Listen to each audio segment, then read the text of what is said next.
قرأ الفاتحة.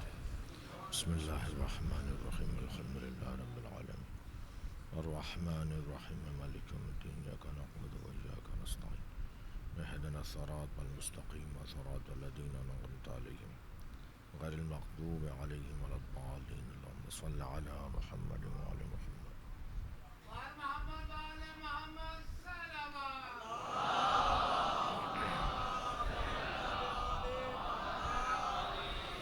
أعوذ بالله من الشيطان الرجيم. بسم الله الرحمن الرحيم.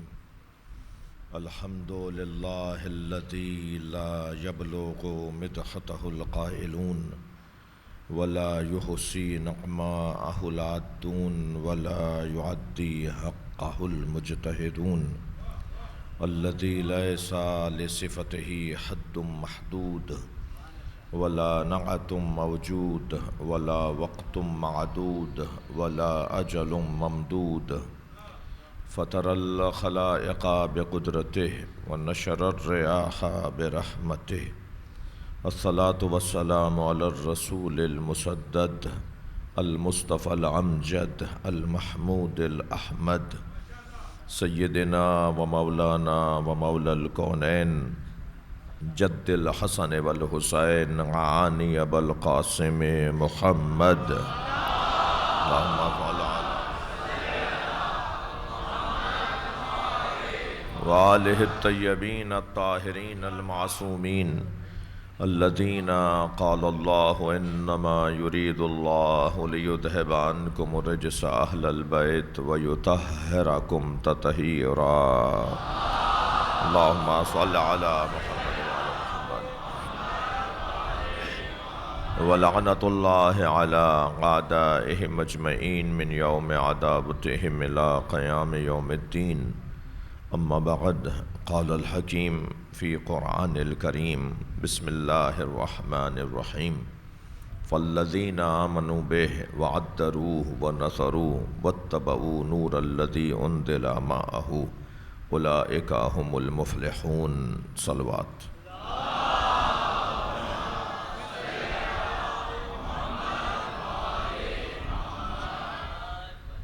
التماس کر رہا ہوں ایک سورہ فاتحہ، 3 مرتبہ سورہ اخلاص. حاضرین مجلس کے مرحومین، خاص طور پر بانی مجلس جناب آصف نقوی صاحب کے مرحومین، آپ سب کے میرے مرحومین سید اشتیاق احمد نقوی، سیدہ نعیمہ خاتون، سید عابد حسین حاتف الوری، سیدہ شاہینہ فاطمہ، سید ارشد علی، سیدہ ناز فاطمہ، مولانا سید محمد عون نقوی، سید مشتاق احمد نقوی، سیدہ صابرہ بانو، رحم اللہ من قرأ الفاتحہ. بسم اللہ الرحمن الرحیم الحمد للہ رب العالمین الرحمن الرحیم مالک یوم الدین ایاک نعبد و ایاک نستعین اہدنا الصراط المستقیم صراط الذین انعمت علیہم غیر المغضوب علیہم ولا الضالین. بسم اللہ الرحمن الرحیم. قل هو اللہ احد اللہ الصمد لم یلد ولم یولد ولم یکن له کفوا احد. بسم اللہ الرحمن الرحیم. قل هو اللہ احد اللہ الصمد لم یلد ولم یولد ولم یکن له کفوا احد. بسم اللہ الرحمن الرحیم. قل هو اللہ احد اللہ الصمد لم یلد ولم یولد ولم یکن له کفوا احد. اللہم صل علی محمد وآل محمد. مغفرت کے لیے بلند تر صلوات.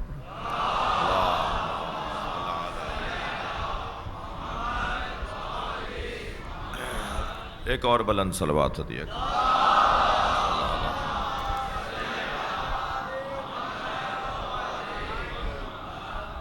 سورہ مبارکہ اعراف ہے اور اعراف کی 157ویں آیت ہے. فالذین آمنوا بہ، پس وہ لوگ جو میرے نبی پر ایمان لائے. اللہ کلاسوں کو، مدارج کو، کیفیات کو اور تکامل کی منزلوں کو بیان کر رہا ہے. ہر ایک کا ایک جیسا مقام نہیں ہے. اللہ نے کسی کو ایک جیسا مقام نہیں دیا. دیکھیے، اللہ سے نہ تو کسی کی رشتہ داری ہے، اللہ کی کسی سے رشتہ داری نہیں ہے. اس لیے کہ وہ لم یلد ہے ولم یولد ہے، نہ وہ کسی کا باپ ہے نہ وہ کسی کا بیٹا ہے، اور نہ ہی اللہ سے کسی کا پڑوس ہے۔ پڑوس کی بنیاد پر بھی فیصلے تبدیل ہوتے ہیں۔ بھئی جیسا ہے پڑوسی ہے، جیسا بھی ہو پڑوسی ہے، کافر ہو، مشرک ہو، مخالف ہو، کوئی بھی ہو پڑوسی ہے، پڑوسیوں کا خیال رکھنا ہے۔ تو اللہ کا کسی سے پڑوس بھی نہیں ہے، اس لیے کہ اللہ کا جسم نہیں ہے، اور جسم نہیں ہے تو اللہ کا مکان نہیں ہے، مکان نہیں ہے تو پڑوس نہیں ہے۔ پڑوس تو اس کا ہوگا نا جس کا مکان ہوگا۔ جب اللہ کا مکان ہی نہیں ہے، خانہ کعبہ اللہ کا مکان نہیں ہے، یہ مسلمانوں کو مرکز سے جوڑنے کا ایک رستہ ہے جسے کعبۃ اللہ کہا جاتا ہے۔ اللہ مکے میں نہیں رہتا۔ عجیب بات ہے، عقیدہ توحید بیان کر رہا ہوں۔ اللہ مکے میں ہے، اگر کوئی یہ کہہ دے اللہ مکے میں ہے تو جواب آئے گا نہیں، اور اگر میں کہوں اللہ مکے میں نہیں ہے جواب آئے گا ہاں۔ توجہ ہے بات کی؟ مثلا میں آپ سے کہوں اللہ مسجد و امام بارگاہ آل محمد میں ہے، تو یہ میں محدود کر رہا ہوں، تو جواب آئے گا نہیں۔ اور میں کہوں گا اللہ مسجد و امام بارگاہ آل محمد میں نہیں ہے، جواب آئے گا ہاں۔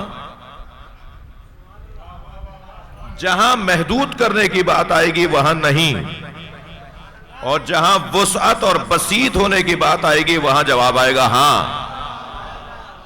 یہ اللہ کے بسیط ہونے کی ایک طریقہ ہے سمجھانے کا۔ تو اللہ کا نہ کسی سے پڑوس ہے اور نہ ہی اللہ کے کسی سے کوئی رشتہ داری ہے۔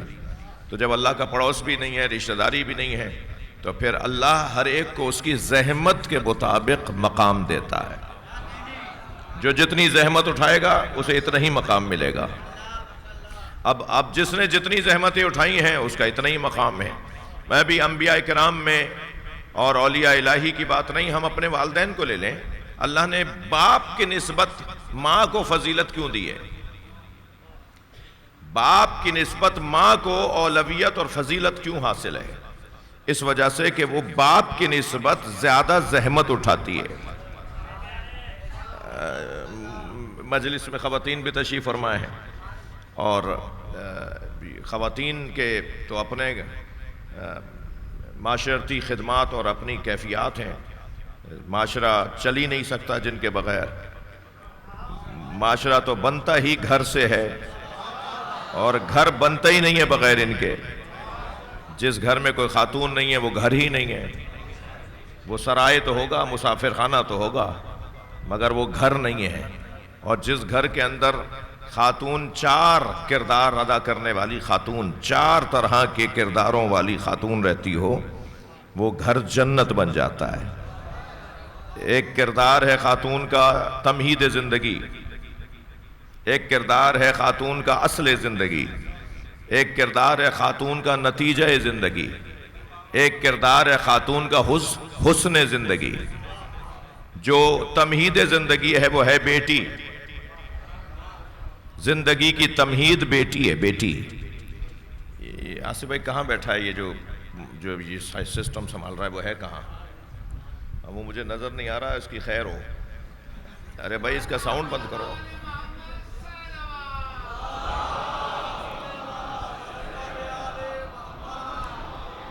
ایکو بند کرو، ایکو بند کرو تاکہ میری بات لوگوں تک۔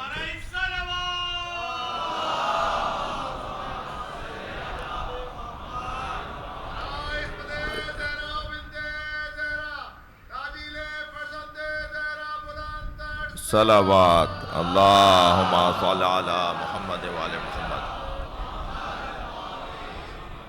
جی بات آئی ہے تو میں ایک عرض کر رہا ہوں، گھر کی بات آ رہی تھی، تو گھر تو جنت بنتا ہی خواتین سے۔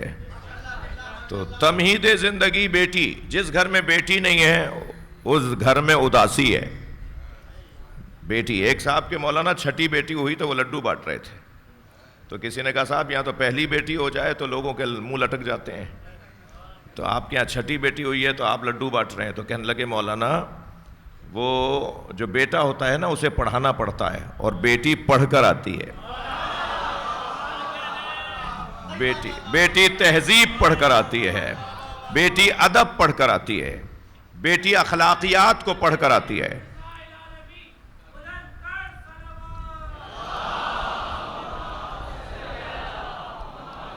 تو جو بیٹیوں سے گھروں میں رونق ہے، یہ تمہید زندگی ہے جو بیٹی ہے.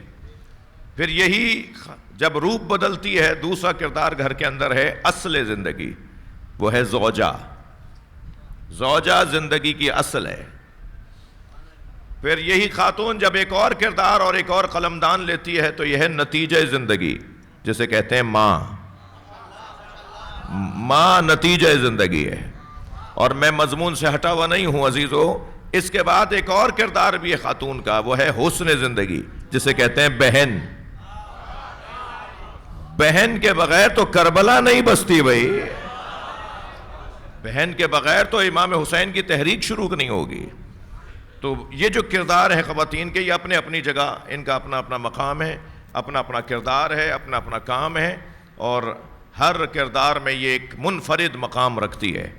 یہ ہر قلمدان جب ہاتھ میں لیتی ہے تو اس کا مقام دوسرے مقام سے کم نہیں ہوتا. تو گھر اللہ تو اس کو مقام دیتا ہے کہ جو زیادہ زحمت اٹھاتا ہے. تو ماں زیادہ زحمت اٹھاتی ہے، اس لیے باپ کی نسبت ماں کا مقام زیادہ ہے. ایسا ہی ہے. انبیاء کرام میں کیوں ہمارے نبی کا مقام سب سے زیادہ ہے؟ کیونکہ سرکار نے خود فرمایا ما اوذی نبی قط کما اوذیت. کسی نبی کو اتنی اذیتوں کا سامنا نہیں کرنا پڑا جتنے اکیلے مجھ مصطفیٰ نے مصائب اور مشکلات کو دیکھا ہے. سب سے زیادہ اذیتیں اگر کسی نے اٹھائی ہیں تو وہ سرکار نے اٹھائی ہیں. شاید یہ بھی ایک سبب ہے کہ سرکار کا مقام بھی سب سے بلند ہے. تو ہر ایک کو اس کے مقام کے مطابق وہ مقام فضیلت عطا کرتا ہے. یہاں بھی اللہ درجوں کو بیان کر رہا ہے. فالذین آمنوا بہ، پس وہ لوگ جو میرے نبی پر ایمان لائے. فالذین آمنوا بہ، پس وہ لوگ جو میرے نبی پر ایمان لائے. وعذروہ، جنہوں نے میرے نبی کی تعظیم کی. ہر ایمان لانے والا تعظیم کرنے والا نہیں ہے. ہاں یاد رہے، ہر آدمی کا بچہ انسان نہیں ہے. ہاں جوش نے تو باقاعدہ اس پہ پوری نظم کہہ دی ہے نا. صلوات پڑھ لیں ذرا محمد و آل محمد.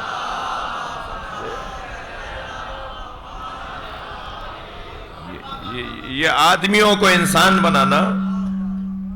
ایک صلوات اور پڑھیں نبی کی ذات پہ.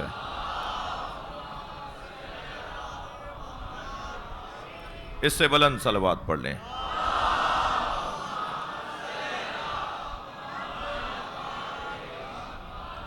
توجہ میرے ساتھ ہے؟ جی. ہر آدمی انسان نہیں ہے، اور ہر انسان مسلمان نہیں ہے، اور ہر مسلمان مومن نہیں ہے، اور ہر مومن متقی نہیں ہے، اور ہر متقی سلمان نہیں ہے، اور سلمان لاکھوں جمع ہوں تو علی نہیں ہے، امیر المومنین، امام المتقین. تو یہ درجات ہیں، کیفیات ہیں. فالذین آمنوا بہ، پس جو لوگ میرے نبی پر ایمان لائے. وعذروہ، جنہوں نے میرے نبی کی تعظیم کی. اب ایک اور درجہ بڑھ گیا، ایمان کے بعد تعظیم کرنے والے لوگ. اب تعظیم کے بعد ایک اور درجہ بھی ہے، اور وہ کیا ہے؟ وَنَصَرُوهُ، جنہوں نے میرے نبی کی مدد کی. یعنی ہر مومن تعظیم کرنے والا نہیں ہو سکتا، ضروری نہیں ہے. اور ہر تعظیم کرنے والا مدد بھی کرے، یہ بھی ضروری نہیں ہے. اس کے بعد چوتھا اور آخری اور کمال کا درجہ کیا ہے؟ فَاتَّبَعُوا نُورَ الَّذِي أُنزِلَ وَاتَّبَعُوا نُورَ الَّذِي أُنزِلَ مَعَهُ، اور اس نور کی پیروی کرنے والے لوگ جو نبی کے ساتھ نازل کیا گیا ہے. بھائی تمہیں نبی مکرم نور ہیں یہ سمجھ میں نہیں آیا؟ قرآن علی کو نور کہہ رہا ہے. نبی کے ساتھ نازل ہونے والا نور، اس کی اتباع کی بات ہے. مولانا تشریف فرمائیں، میرے بہت ہی بہترین اور مخلص ساتھیوں میں سے اور دوستوں میں سے.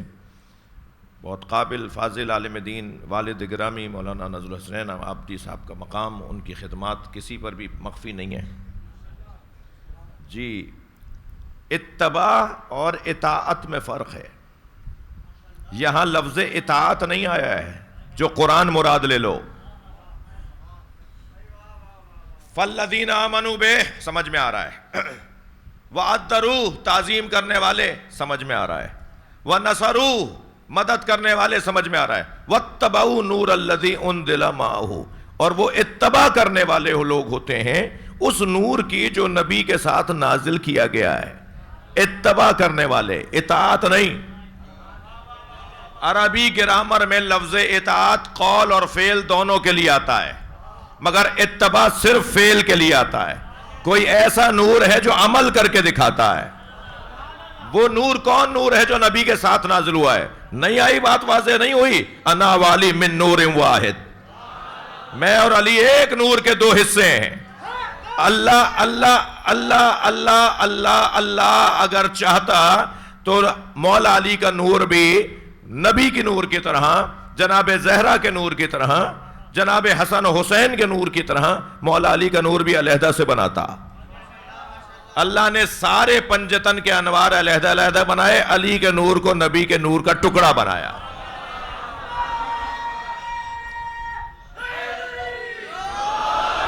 صرف مولا علی کے لیے یہ علیحدہ سا لفظ ہے، انا وعلی من نور واحد، میں اور علی ایک نور، واحد نور سے دو ہیں، ایک نور کے دو حصے ہیں۔ اس کی بڑی حکمتیں ہیں، اس کے بڑے پیغامات ہیں۔ سب سے بڑا پیغام تو یہ ہے کہ جو ایک وجود کے دو حصے ہوں تو ایک حصہ دوسرے حصے کا جز ہوتا ہے، اور جز ملتا ہے تو کل بنتا ہے۔ اگر تمہیں نبی سمجھنا ہے تو علی کو سمجھو تاکہ نبی سمجھ میں آئے۔ اور اس سے بڑا نتیجہ مولانا آپ سے دعا چاہیے، اس سے بڑا نتیجہ یہ ہے جب نبی نے کہہ دیا انا و علی، اب لگانا نعرہ تم میرے اس بات کے بعد، انا و علی من نور واحد، میں اور علی ایک نور کے دو حصے ہیں، تو اب بھی خلافت بلا فصل پہ دلیل چاہیے۔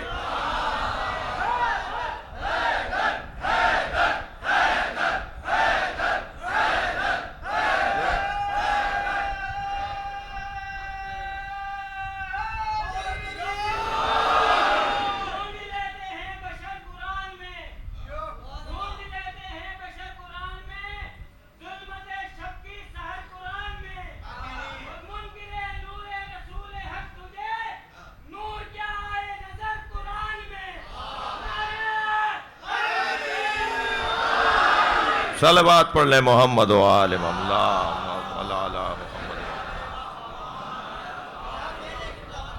یہ درجات اللہ چاہتا یہ ہے،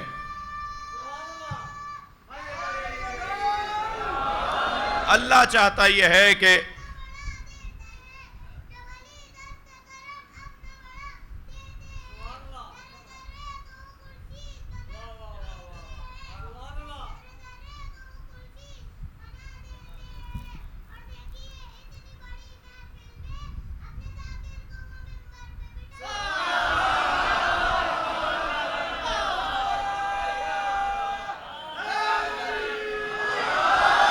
اللہ چاہتا یہ ہے کہ کسی طرح سے لوگ علی کے دروازے پر آ جائیں۔ اللہ چاہتا یہ ہے کہ کسی طرح سے لوگ علی کے دروازے پر آ جائیں۔ میرے بچوں جوانوں، مستقبل تشیع کا ہے۔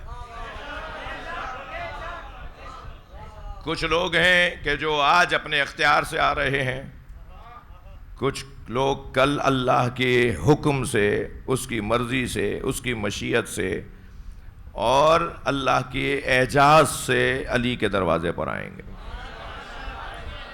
آنا سب کو یہی ہے، تو جو پہلے سے آئے ہوئے ہیں وہ میزبان ہو جائیں گے،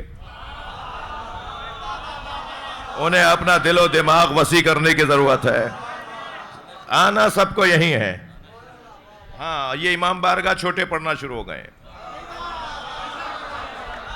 امام بارگاہ چھوٹے نہیں ہوئے، علی والوں میں اضافہ ہو گیا ہے۔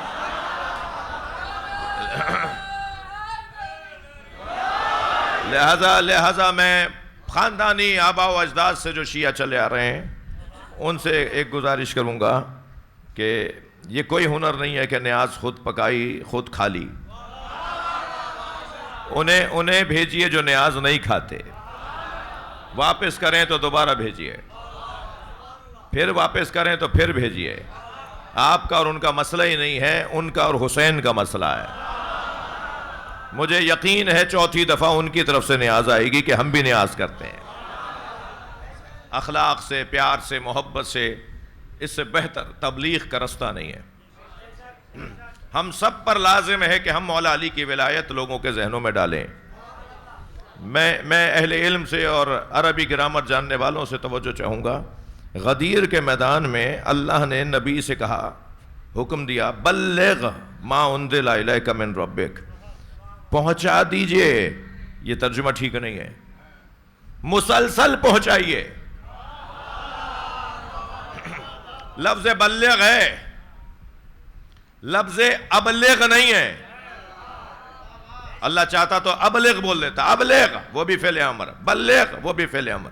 ابلغ باب افعال کا صیغہ,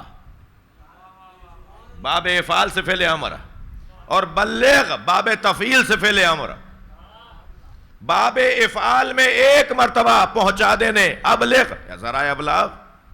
ایک بات مرتبہ خبر آ گئی, ختم ہو گئی بات, بار بار ایک ہی خبر آئے گی کیا؟ اخبار میں ایک دفعہ خبر آ گئی, وہ ابلاغ ہو گیا. ایک دفعہ پہنچا دینے کو ابلغ کہیں گے, بار بار پہنچانے کو بلغ کہیں گے. نبی سے اللہ کہہ رہا ہے کہ بلغ, بار بار پہنچائیے وہ جو آپ کے رب نے آپ پر نازل کر دیا. تو سرکار تو دو مہینے کے بعد رحلت فرما گئے. 18 ذی الحج کو آپ نے اعلان غدیر, 18 ذی الحج کو مولا علی کی ولایت پہنچائی, اور سفر کی 28 کو آپ کا وصال ہو گیا, آپ کی شہادت ہو گئی.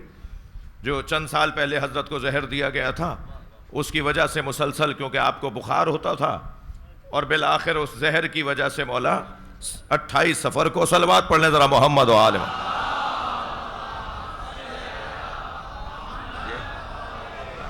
28 سفر کو سرکار کی شہادت ہو گئی. تو 2 مہینے کے بعد سرکار اس دنیا سے رحلت فرما گئے, شہید ہو گئے, دنیا سے رخصت ہو گئے. تو ادھر تو حکم یہ ہے کہ بار بار پہنچائیے, بلغ, بار بار پہنچائیے. تو سرکار نے بار بار کہاں پہنچایا؟ تو بھائی پوری حدیث پڑھو. سرکار نے فرمایا, من کنت مولا فہذا علی مولا. میں سنیں گے, میں جس کا مولا ہوں, علی اس کا مولا ہے. یہ کہہ کے رکے نہیں, فرمایا فَلْيَبْلِغُ الشَّاهِدَ الْغَائِبَ وَالْوَالِدَ الْوَلَدَ إِلَى يَوْمِ الْقِيَامَةِ. یہ جو میں کہہ رہا ہوں لازم ہے ہر شاہد پر کہ وہ غائب تک پہنچائے. ہاں, مجھے حکم ہے کہ مسلسل پہنچاؤ, تو میں تو جا رہا ہوں 2 مہینے بعد. ہر شاہد پر لازم ہے کہ وہ غائب پر پہنچائے. اور بات یہاں نہیں رکی, ہر والد پر واجب ہے کہ ولد تک پہنچائے. تو عزیزو, ہر باپ پر ذمہ داری ہے کہ بیٹوں کے دماغ میں علی کی ولایت ڈالے. ولایت مولا علی, ولایت مولا علی لوگوں کو حکم ہے کہ وہ ایک دوسرے میں منتقل کریں. جی, ہر والد پر واجب ہے کہ ولد تک ولایت کو پہنچائے.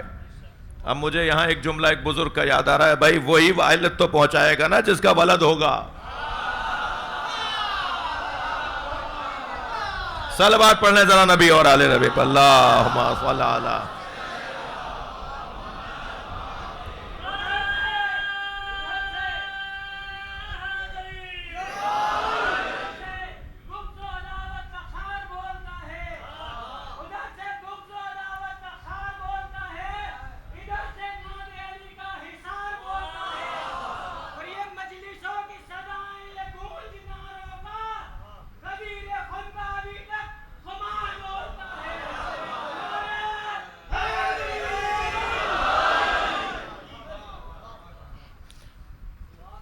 میرا موضوع اس وقت غدیر نہیں ہے, مگر یہ کہ دل کر رہا ہے کہ کچھ دیر آپ کو غدیر میں رکھوں.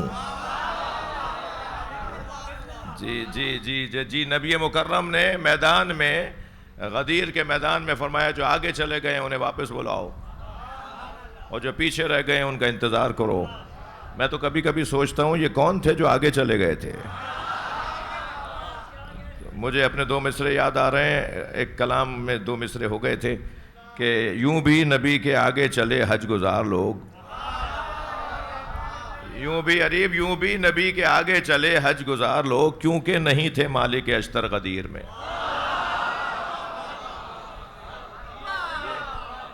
تو یہ فرمایا جو آگے چلے گئے انہیں واپس بلاؤ، جو پیچھے رہ گئے ہیں ان کا انتظار کیا جائے۔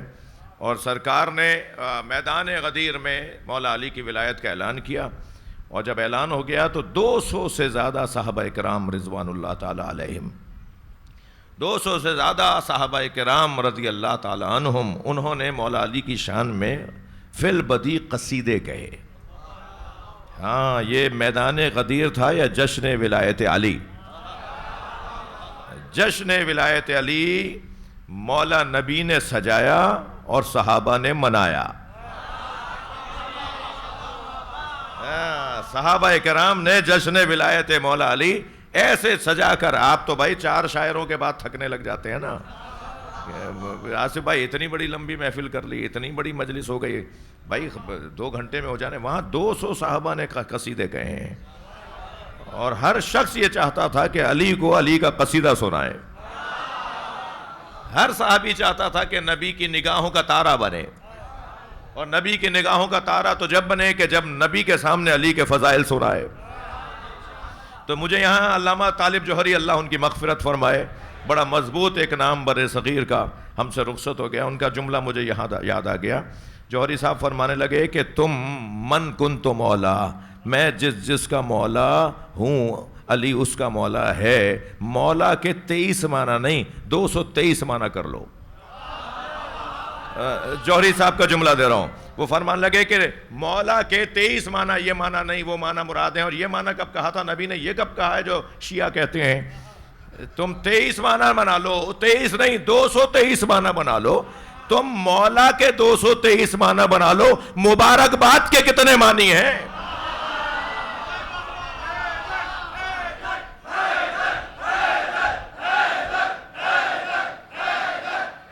صلوات پڑھ لیں محمد و آل محمد پر۔ جو صحابہ کرام نے، جو بڑے بڑے نام شخصیات نے مبارکباد دی، اس کے کتنے معنی ہیں؟ جو مولا علی کو مبارکباد دی، اصبحتا کیا بخن بخن لکا یا ابن ابی طالب، مبارک ہو ابو طالب کے بیٹے، تم میرے اور ہر مومن مومنہ کے مولا ہو گئے۔ اس مبارکباد کے کتنے مطلب ہیں؟ کتنے مطلب نکلتے ہیں ایک مطلب کے علاوہ؟ تو یہ چاہتے یہ ہیں کہ کسی طرح اس نور کی اتباع ہو جو نور نبی کے ساتھ نازل ہوا ہے۔ کسوٹی اور پیمانہ اس نور کی اتباع ہے، وہ نور مولا علی کا وجود۔ اور شاید یوں بھی حضرت نے فرمایا کہ میں اور علی ایک نور کے حصے ہیں۔ شاید یوں بھی نبی نے فرمایا کہ تم مجھے اور علی کو ملاؤ گے، ساتھ تصور میں رکھو گے تو تمہارا دین مکمل ہوگا، ورنہ یا علی انا اقاتل علی التنزیل، میں تنزیل کی بنیاد پر جنگ لڑ رہا ہوں، سرکار فرما رہے ہیں۔ وانت تقاتل علی التاویل، اور تم اے علی تاویل کی بنیاد پر جہاد کرو گے۔ جی، تاویل قرآن اور تنزیل قرآن، ظاہری طور پر جو کلمہ پڑھ لے گا میری اس سے جنگ نہیں ہے، لیکن ضروری نہیں ہے کہ جو ظاہری طور پہ کلمہ پڑھ لے تمہاری بھی اس سے جنگ نہ ہو۔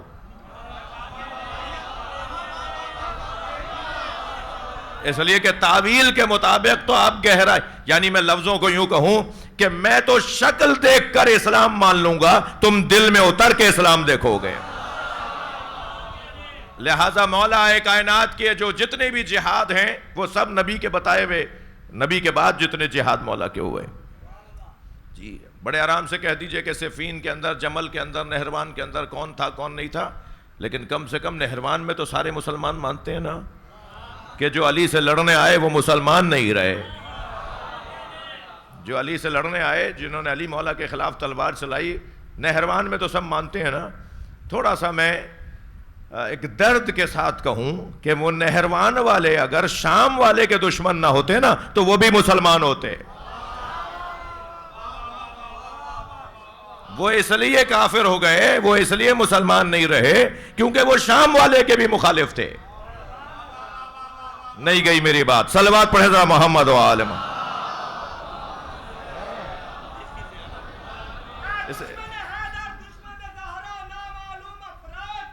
یا اللہ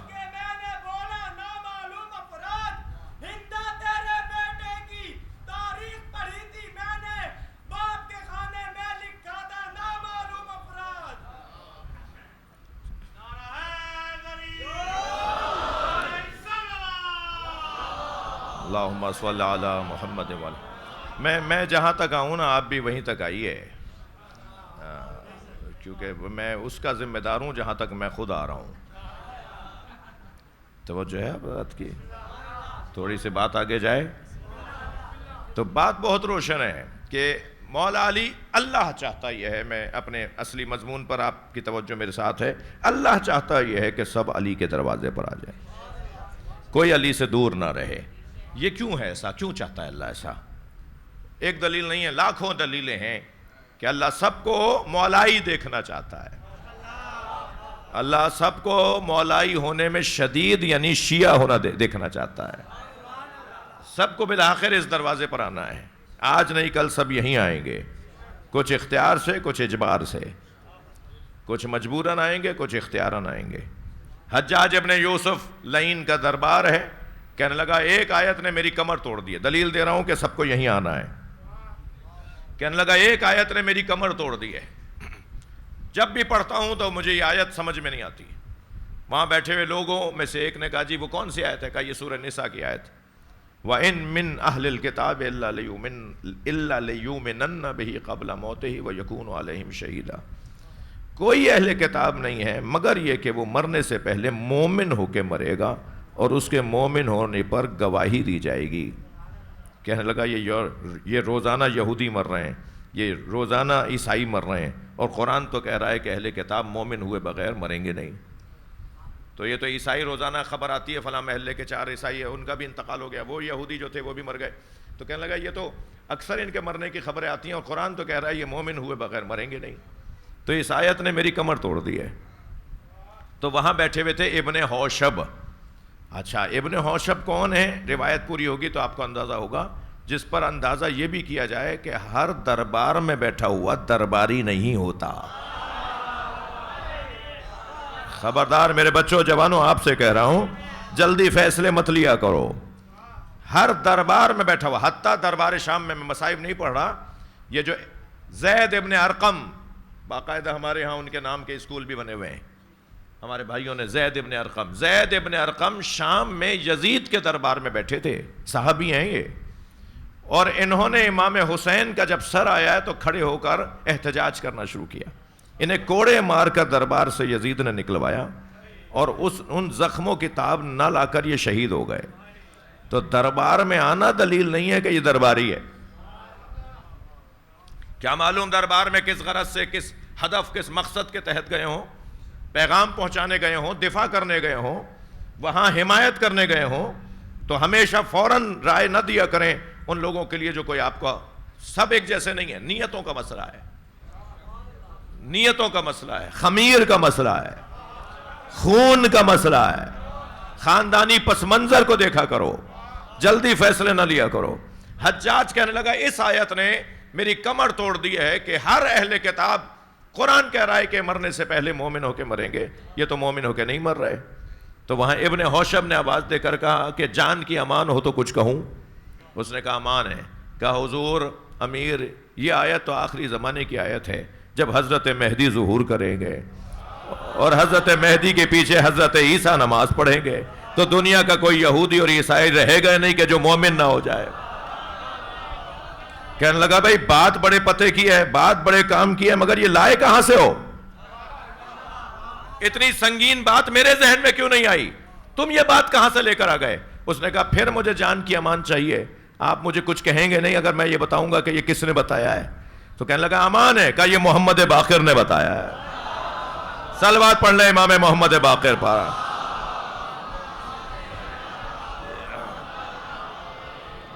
سب کو آنا ہے مولا علی کے دروازے پر، حتیٰ یہودی اور عیسائی بھی حضرت امام مہدی کی وجہ سے مولا علی کے دروازے پر آئیں گے۔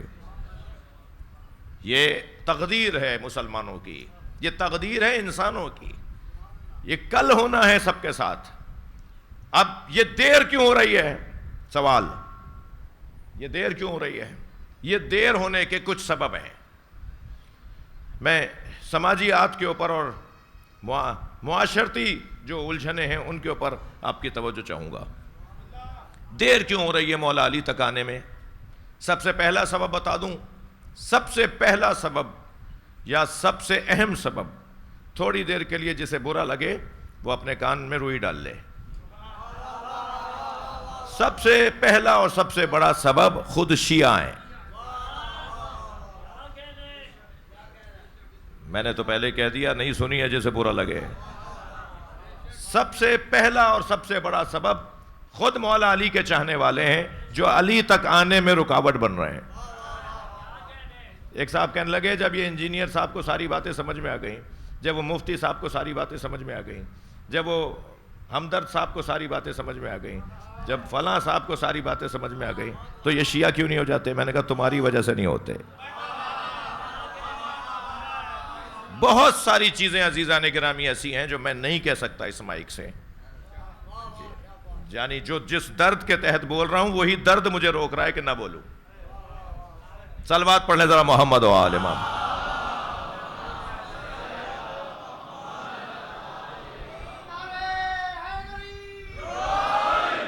جی بہت بڑی رکاوٹ ہے، بہت بڑی رکاوٹ ہے. خود بیریئر بن رہے ہیں اپنے کاموں میں. کیوں ایسا ہے؟ کون کون سے پوائنٹ ہیں جنہیں ٹھیک کرنا ہے؟ وہ پھر آپ مجھے اجازت دیں کہ کبھی نجی